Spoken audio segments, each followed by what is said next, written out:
अस्सलाम वालेकुम नाज़रीन, जानज़ेब अब्बासी एक नए यूट्यूब प्रोग्राम के साथ हाज़िर है। सुप्रीम कोर्ट ऑफ पाकिस्तान ने आज मालूमात तक रसाई के कानून के हवाले से एक अपील के ऊपर फ़ैसला जारी किया है। ये केस क्या था? केस ये था कि एक दरख्वास्त गुजार मुख्तार अहमद नामी, उन्होंने रजिस्ट्रार सुप्रीम कोर्ट को लिखा कि सुप्रीम कोर्ट में कितने मुलाज़मीन हैं, उनकी तादाद क्या है, कितने मुलाज़मीन इस वक्त मुस्तकिल बुनियादों के ऊपर काम कर रहे हैं, कितने मुलाज़मीन इस वक्त आर्जी बुनियादों के ऊपर काम कर रहे हैं, कितने मुलाज़मीन हैं जिनकी असामियाँ अभी खाली हैं, यानी अभी उन मुलाज़मीन की गुंजाइश है। इस तमाम तफसीलात मुझे एक्सेस टू इंफॉर्मेशन एक्ट के तहत या राइट टू इंफॉर्मेशन एक्ट के तहत हमें ये इंफॉर्मेशन प्रोवाइड की जाए।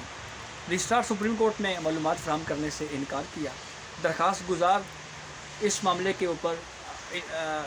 कमीशन में चले गए, इंफॉर्मेशन कमीशन में, और वहाँ पे जाके ये मौक़िफ़ इख्तियार किया है कि मुझे ये डिटेल्स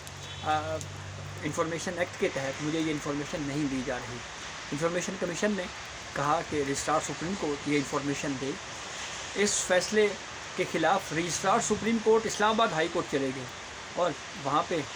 केस चला, और फिर इस्लामाबाद हाई कोर्ट ने ये कहा कि ये मामला जो है ये सुप्रीम कोर्ट के हवाले से जो कानून है, जो एक्ट है, उसका इतलाक़ नहीं होता। इस बुनियाद के ऊपर इंफॉर्मेशन कमीशन का जो फ़ैसला है वो ख़त्म कर दिया गया। उसके ख़िलाफ़ दरख्वास्त गुजार मुख्तार अहमद ने सुप्रीम कोर्ट ऑफ पाकिस्तान से रुजू किया। एक हेयरिंग हुई इसकी और फिर फ़ैसला महफूज किया गया। आज ये महफूज शुदा फ़ैसला सुनाया गया है। सुप्रीम कोर्ट ने जो ये फ़ैसला सुनाया है, चीफ जस्टिस काजी फ़ैज़ ईसा ने ओपन कोर्ट में आज ये फ़ैसला सुनाया, और इस फ़ैसले में सुप्रीम कोर्ट ऑफ पाकिस्तान ने ये होल्ड किया है, ये करार दिया है कि जो राइट टू इंफॉर्मेशन एक्ट है, इसका इतलाक़ सुप्रीम कोर्ट ऑफ पाकिस्तान के ऊपर नहीं होता। अब जब डिटेल रीज़निंग आएगी तो उससे हमें चीज़ें मज़ीद वाज़ेह होंगी कि किस वजह से सुप्रीम कोर्ट ने अपने फ़ैसले में ये कहा है कि राइट टू इंफॉर्मेशन एक्ट का इतलाक़ सुप्रीम कोर्ट पे नहीं होता, क्योंकि वहाँ पे वर्ल्ड कोर्ट्स लिखा हुआ है कि कोर्ट्स जो हैं अगर उनकी मालूमात चाहिए हो तो वो भी ली जा सकती हैं राइट टू इंफॉर्मेशन एक्ट के तहत। तो इस मामले के ऊपर डिटेल रीज़निंग में अब देखना ये है कि किस तरह से इंटरप्रिटेशन की जाती है।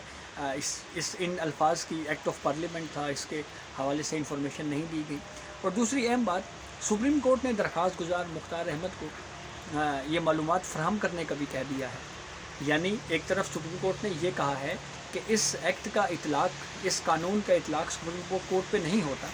लेकिन साथ ही सुप्रीम कोर्ट ने 7 दिनों के अंदर अंदर रजिस्ट्रार सुप्रीम कोर्ट को ये ऑर्डर, ये हुक्म दिया है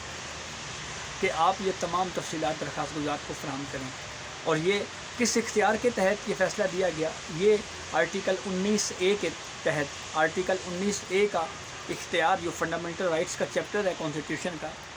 उसके तहत ये राइट इस्तेमाल करते हुए सुप्रीम कोर्ट ने ये कहा है। और फिर उसके बाद साथ ये भी कहा है कि जो intra court appeal Islamabad high court में फ़ाइल की गई या सुप्रीम कोर्ट में जो अपील फ़ाइल की गई, इसकी जो कोर्ट फ़ीस है वो भी दरख्वास्त गुजार को वापस प्रोवाइड की जाए। सुप्रीम कोर्ट ने अपना जो फ़ैसला जो ओपन कोर्ट में सुनाया गया, मुख्तसर ऑर्डर सुनाया गया, डिटेल रीजनिंग अभी इसकी आना बाकी है, उसमें सुप्रीम कोर्ट ने यह भी कहा है कि जब भी कोई इंफॉर्मेशन आर्टिकल 19A के तहत चाहिए हो तो उसके लिए जो दरख्वास्त गुजार होगा उसको रीज़निंग बताना होगी कि क्यों उनको ये मालूमात चाहिए, और जो मालूमात फ़राहम करने वाला है उसके ऊपर भी ये असूल लागू होता है कि वो जांचे कि जो वजूहात बताई जा रही हैं क्या ये माकूल वजूहात हैं या नहीं हैं। ये केस बहुत अहम और अहमियत का हामिल था, बिलखसूस जो एक्ट ऑफ पार्लियामेंट ने बनाया, उस मामले के ऊपर अब सुप्रीम कोर्ट ये कह रही है कि इस कानून का इतलाक़ हम पे नहीं होता। तो उसकी रीज़निंग सुप्रीम कोर्ट ने क्या बताई है, क्या वजूहात बताई हैं, ये बहुत अहम इस वजह से भी है क्योंकि इससे फिर नेक्स्ट आने वाला जो वक्त है उसकी सिमत का तयन होने जा रहा है। सुप्रीम कोर्ट ने ये तो कह दिया है कि एक पार्लियामेंट का बनाए हुए कानून का इतलाक़ हम पे नहीं होता, इसकी रीज़निंग क्या है, इसकी वजूहात क्या हैं, कि जब डिटेल फ़ैसला सामने आएगा तो उससे ये चीज़ें वाज़ेह होंगी और इससे जो है वो मज़ीद चीज़ें जो हैं वो क्लियर होंगी कि एग्जैक्टली सुप्रीम कोर्ट ने क्या वजूहात बयान की हैं। लेकिन जो दरख्वास्त गुजार का बुनियादी केस था वो ये था कि وہ ایک کوشچن آف لا لے کے آئے تھے کہ کیا سپریم کورٹ جیسا جو ہائی عدالتی فورم ہے، کیا وہاں بھی right to access of information یا معلومات تک رسائی کا جو قانون جو پارلیمنٹ نے بنایا ہے، کیا اس قانون کے تحت معلومات حاصل کی جا سکتی ہیں یا نہیں کی جا سکتی؟ یہ وہ بنیادی سوال تھا۔ سپریم کورٹ نے یہ چیز تو واضح کر دی ہے کہ اس ایکٹ کا، اس قانون کا اطلاق ہم پہ نہیں ہوتا، لیکن آرٹیکل 19A کے تحت اس کا جو ہے وہ ابھی یہ معاملہ جو ہے اس کو انفارمیشن دینے کی کا آرڈر کی ہدایات دے دی ہیں۔ اس فیصلے میں جسٹس عطر من اللہ نے ایڈیشنل نوٹ لکھا ہے، انہوں نے اختلاف نہیں کیا، اضافی نوٹ لکھا ہے، اپنی کچھ اضافی وجوہات بھی دی ہیں، وہ بھی کافی انٹرسٹنگ ہوں گی، کافی اہم ہوں گی۔ چیف جسٹس قاضی فائز عیسیٰ نے کیا وجوہات بیان کی ہیں، جیسے یہ ایک اس جو اوپن کورٹ میں فیصلہ سنایا گیا کہ جو معلومات فراہم کرنے والا ہوگا وہ بھی ان معلومات جو مانگ رہا ہے اس کی وجوہات کو جانچے گا، اس کو جانچنے کے پیرامیٹرز کیا ہوں گے، یہ بھی ایک بہت اہم سوال ہے۔ اور وہ جو فیصلہ ہوگا جو کہ ہم نے یہ معلومات نہیں دینی، اگر رجسٹرار آفس یہ کہہ دیتا ہے کہ یہ معلومات ہم نے فراہم نہیں کرنی، تو وہ فیصلہ کیا انتظامی فیصلہ تصور ہوگا یا ایک جوڈیشل آرڈر ہوگا؟ اور اگر یہ انتظامی یا جوڈیشل آرڈر ہے تو اس کے خلاف کیا کوئی اپیل کا بھی فورم ہوگا؟